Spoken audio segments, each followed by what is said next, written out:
I can't show your face, huh? No. Hey, put this on. Look, I'm making a cameo in his YouTube. Fine, I'm gonna make the intro to your new video. You ready? Yeah, go. Welcome back to XB's channel. Is that it? It's undeniable that the YouTuber, much like any popular figure out there in the world, is absolutely nothing without their fan base. If nobody is watching your videos, you don't get money. And you don't get people to watch your videos if they don't at the very least like the character that you present in your video. And while this is a hard thing to master, the baseline entry of what you need to do to get into this could not be more simple. It used to be in the name. YouTube. Broadcast yourself. You can portray yourself as simply just yourself, or you can design a character based off your general interest, and no matter who you are, somebody is bound to gravitate towards it. As a small creator, or niche internet micro-celebrity, if you will, experiencing fans, regular ass people who gave your content the time of day and fell in love with it, or even just liked it, having that feeling is unimaginable. It's one of the best feelings you possibly could have. And yeah, I'm sure it does become just a numbers thing once you start getting bigger and bigger, but I cannot imagine that feeling that fans elicit ever truly going away.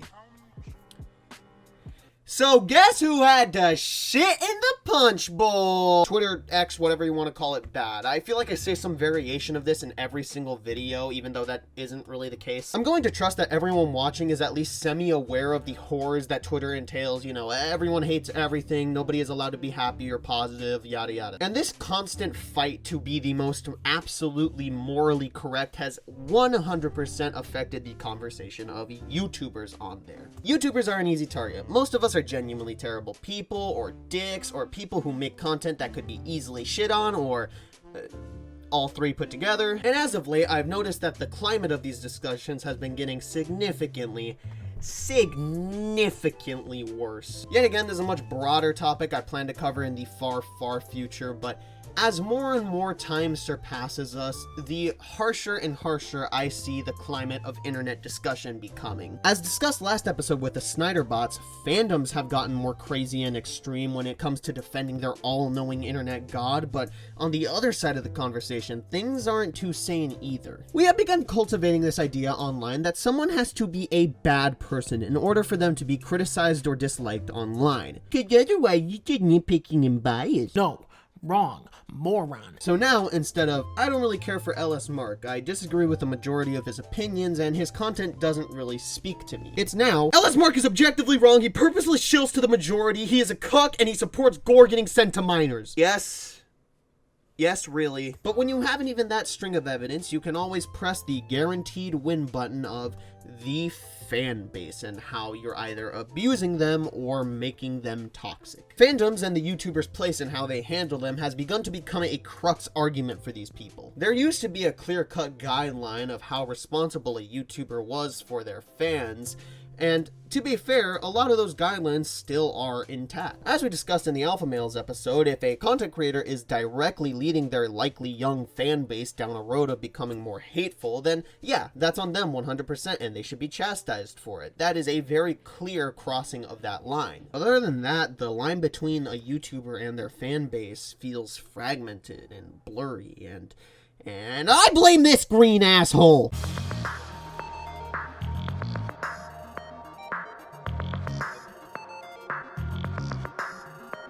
We're hitting all the beaten to death topics with this video, huh?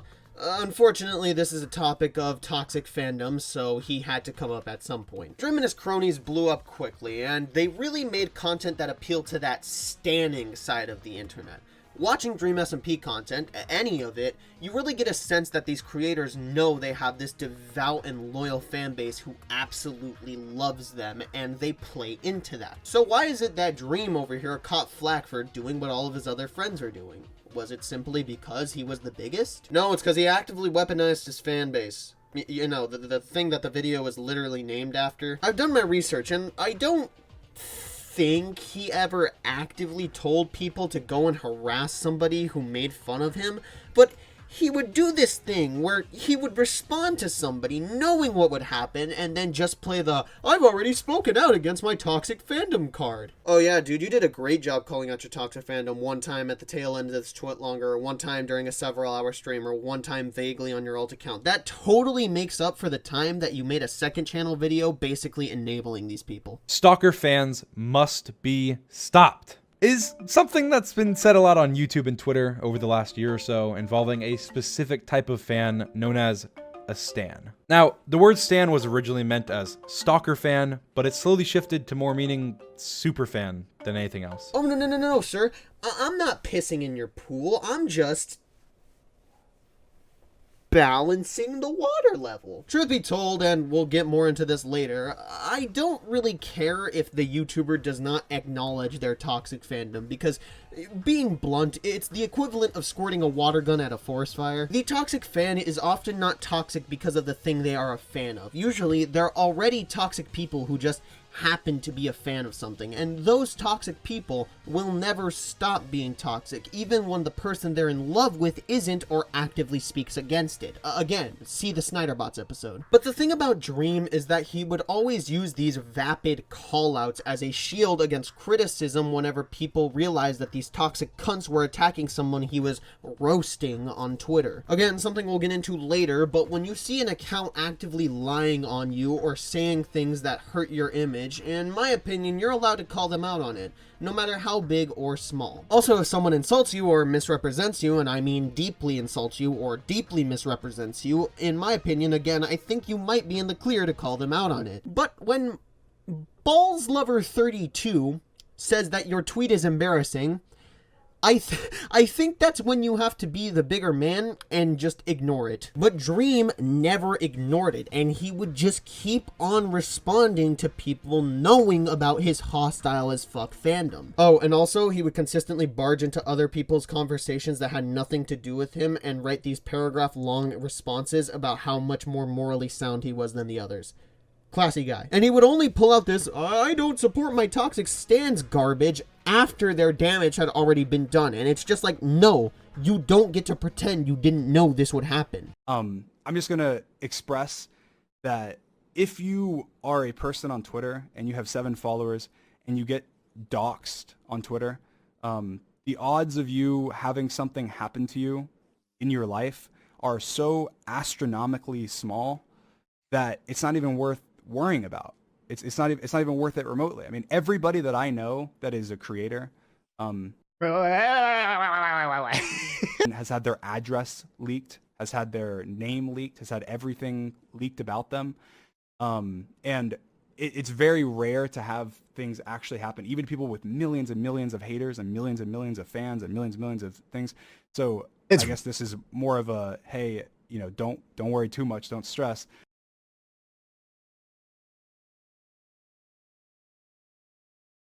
If you're at the end of the day, if you're on the internet and you have something like that happen to you, try and ignore it the best you can. Try and you know, avoid it, and you'll be fine. At the end of the day, you'll be okay. Again, that doesn't mean doxing. Okay, doxing is horrible. All right, that's terrible advice, by the way. You don't say, hey, try not to get doxxed, but if you're going to get doxxed, it's going to be okay. It's like having a really big dick on the bus. If every time you turn around you slap the guy who's next to you's leg, yeah, you might not be responsible for the first few times, but after the 25th, you know what will happen, and you need to start taking a little accountability. But again, Dream never did, and he is currently in the public eye a massive clown. However, his impact on the perception of YouTubers' toxic fan bases has only become more and more sour. The takeaway should have been YouTubers are responsible when it comes to not throwing their weight around when it comes to their fans, but as usual, the internet has twisted and malformed this message into the much more simplified YouTubers are responsible for their fans. Point blank. So, let's get into that, shall we?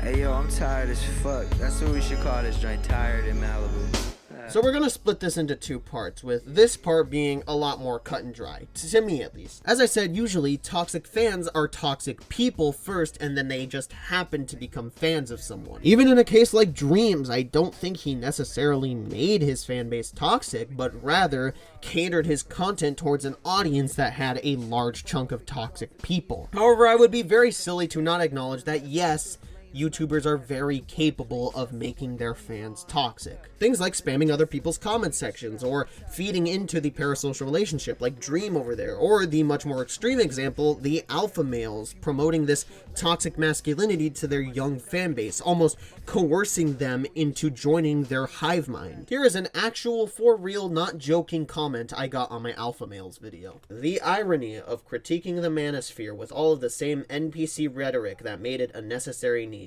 In 50 years, the West will be rigidly traditionalistic, likely seeing Islam replace Christianity, and these same losers will still be dissecting Gamergate to figure out why men rejected modernity and how it reflects on race and trans whatever.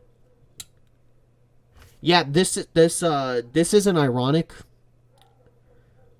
What the fuck does literally any of that mean? As I said in that video, I don't think these guys are necessarily purposefully leading these children down this path, but intentions don't really mean that much when the results are tiny child inducted into sexism cult. And in cases like this, I feel like platforms such as Twitter are very much necessary, and you need a push against garbage like this, and hopefully that push will cycle through and maybe not get some kids to buy into this crap.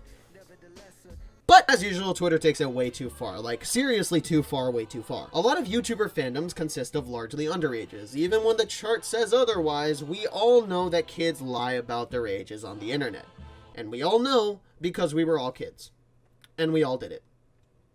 Don't lie to me. Fun fact, this video was originally going to be called Weaponizing Children Against YouTubers, but then, you can't monetize the word children, so, you know. Why is this guy in front of his mostly child audience? This is a sentiment I see echoed by many a Twitter user when they want to make a YouTuber look as guilty as possible. And because this is a website where a 42-year-old marrying a 26-year-old is seen as predatorial, you can guess what most of these are implying. I see this come up whenever creators collab with adult film stars. For example, Kai, Speed, and Tiana Trump. This got people riled up saying that Speed and Kai were promoting corn to their child audience. Then there's the overwhelming amount of unnecessary shit that Mr. Beast gets whenever he breathes. Bro cannot even post a workout progress pic anymore without a bunch of people trying to tell him he's a weirdo for doing it in front of his child audience. Fun fact, this video originally started in the beta as simply a Mr. Beast video, but I got tired of watching Mr. Beast videos. And the question I always bring up to this predicament is,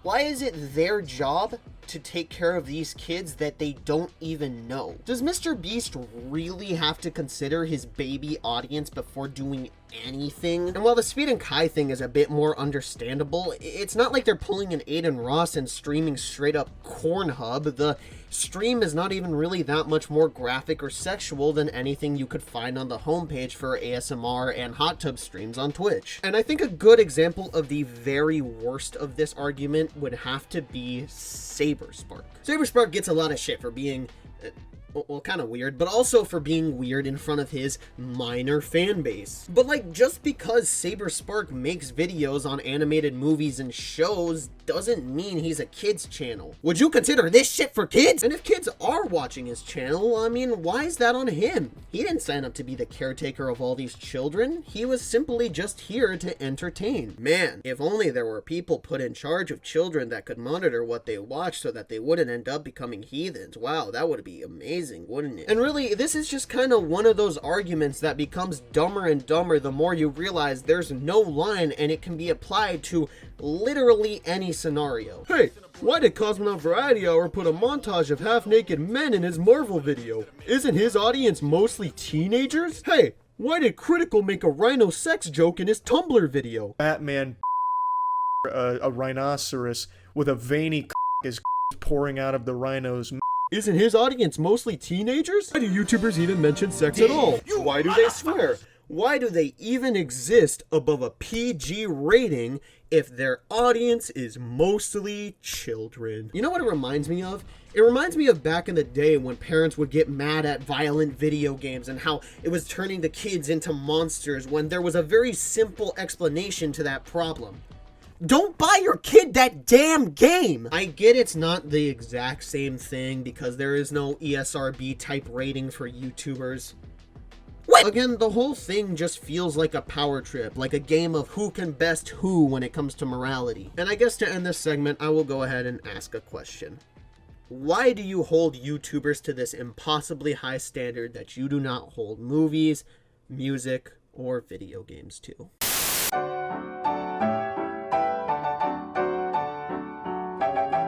Well, let me give you a couple of answers to that question. No, seriously, I'm gonna go back for the other side real quick. See, I like to follow this ideology that I've turned into a statement when I write these stupid videos, and it's that nothing is absolute. Not even this statement. And that means, by default, nothing is inherently always right or always wrong. Except for when it is. Well, what I'm trying to get at here is that I like to get the full picture of something before I go ahead and make my definitive decision. And while writing this video, I began to realize that I don't necessarily agree with myself as much as I initially thought. Back in the Alpha Males episode, I literally said, I hate when people try to pin down a creator for having a child audience and trying to force them to accommodate for that. I will always side with creative expression, and if that creative expression is not kid-friendly, that's too fucking bad. And I mean, yeah, I'm more often than not going to side with creative expression as, well, I am a creative expressor. But I think to write off all criticism of expression of self simply because it's their channel, they can do what they want with it, is dumb, and I want to shine some light on why. As briefly mentioned before, a platform like Twitter is necessary for an online ecosystem. If we only had places like the YouTube comments section for callouts, a lot of terrible people would be getting away with a lot of terrible things. And despite what I said about the sense of competition for morality I smelled in a lot of them, I can also see a lot of genuine care and concern in some of these posts. Maybe corn stars shouldn't be pushed as frequently as possible given the exploitative nature of the corn industry. Maybe Critical should not be collaborating with Mizkif right now because he, what the fuck? Maybe James Charles should not be getting such a warm welcome back considering the fact that he, okay, maybe the corn star thing wasn't so bad, Jesus Christ. Plus, YouTube is just an inherently more parasocial medium. More often than not, a video is supposed to be a simulation of some sort of conversation, and so, no matter how many times the white guy behind the camera says he's not your friend, there will always be a small part of your brain that thinks he is. And so it makes sense to be more weary of what the content creator says and how it affects their audience, given the fact that the connection between creator and viewer is much more dangerously close than any other medium. Does any of this really dramatically affect my stance on this situation? Not really, but it gives me an understanding of the other side and why they may feel the way they do, which helps me make my own opinions with better judgment. Hey yo, I'm tired as fuck. That's what we should call this joint, Tired in Malibu. When I say a YouTuber is abusing their fan base, I'm not talking about that. I'm talking more so about weaponizing your fan base, or turning a blind eye to how bad your fan base can get. As I said, there are a large chunk of people under the impression that if you are a YouTuber, you should not respond to any criticism you get, as it might incite a dogpile on the person you're responding to, and I gotta be honest, I think this is really dumb. This is a hard topic to discuss because, one, the evidence is often very reactionary to the time and is often lost to that time, and two, even if you show the evidence you do find, you can't win. The basic response if you don't have evidence is, you're not showing evidence of it happening, therefore it's not true. And the basic response when you do show evidence is, this evidence is cherry-picked, nobody else thinks like this. And so to try and get my point across as efficiently as possible, I thought the best course of action would be to draw an example from my comment section. Look, the way I see this is, I'm a nobody, although a massive nobody now, thank you for 4K. So if this shit is happening in my comment section, I am more than sure it is happening in some massive YouTubers' comment sections far more frequently. So, on my game theory video, I got a lot of comments that really honed in on a point I made against a guy in section 1. Now, I'm not going to go through this guy's humongous paragraph. There are a lot of parts of it I would love to dissect and dispute, but we're just going to focus on the single topic at hand. Oh, and also, their name's blurred out for a reason. Don't fucking harass them. You also seem to dig in unnecessarily harshly on the artist for locking their thread. Like, I can't imagine why a small creator would lock their thread after realizing they may have made a mistake in calling out a several million subscriber channel with seemingly a more young skewing fan base, which may also suffer from some kind of parasocial relationship. It's not hard to understand, and I'm sure you would have too if you had taken some time to think it through. I can't imagine the rabid DMs you'd get just for criticizing a large content creator. Now, if you've seen the video, you would know that yes, I did chastise this guy for locking his Twitter thread. But you would also know that this guy did that because he accused Game Theory of art theft, and a lot of people just took that at face value and ran with it without ever checking the thread again, where this guy admitted that he actually had no idea whether or not MatPat really did it. He didn't lock the tweet because he was scared of being bullied. He locked the tweet because he lied and didn't want to be criticized for it. And most of these parasocial fans that you were speaking of were rightfully calling out this guy on his garbage. He put a dent in MatPat's image. A small dent, but a dent nonetheless, and tried his hardest to look like the good guy after it. So really, why shouldn't he be criticized for it? Again, hard topic to talk about because it's very easy for people to look at me saying this and just respond with, you want people to be harassed for expressing their opinions, and it's like, no. Obviously, you should not harass somebody online like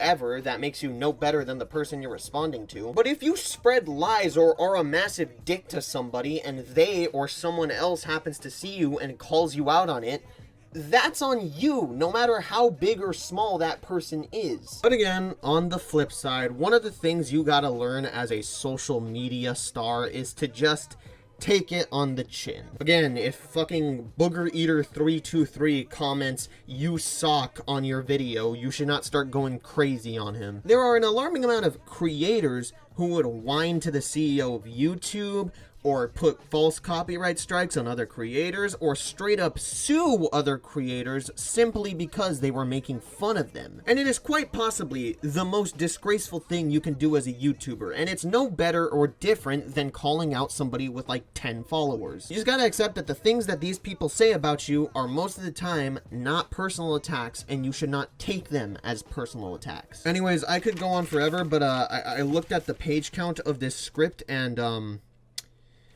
it's time to wrap things up.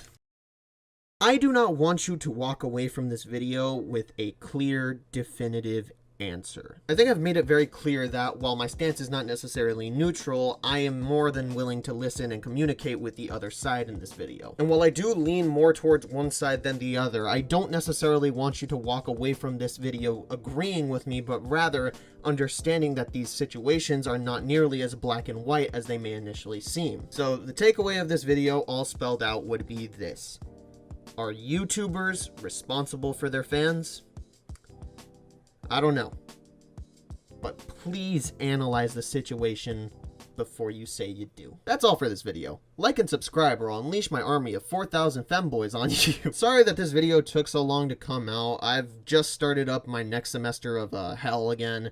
So, uploads are not going to be as frequent, but I'm going to still try and get them out as much as possible. Again, thank you so much for 4K. We're about to hit 5K as I'm recording this portion of the video. You can sub to my second channel, XB's Dumpster. I am actually genuinely going to do something with this time. I promise you. You can follow me on Instagram, Twitter, subscribe to Voldemort, I guess. Don't do drugs, they're bad for you. And that's all for this video. Go fuck yourself. I'd like to see his secret cave. Well, Batman does things in his special way. He'd do it better with the birds of prey. Well, Batman always seems to save the day. No one does it better. No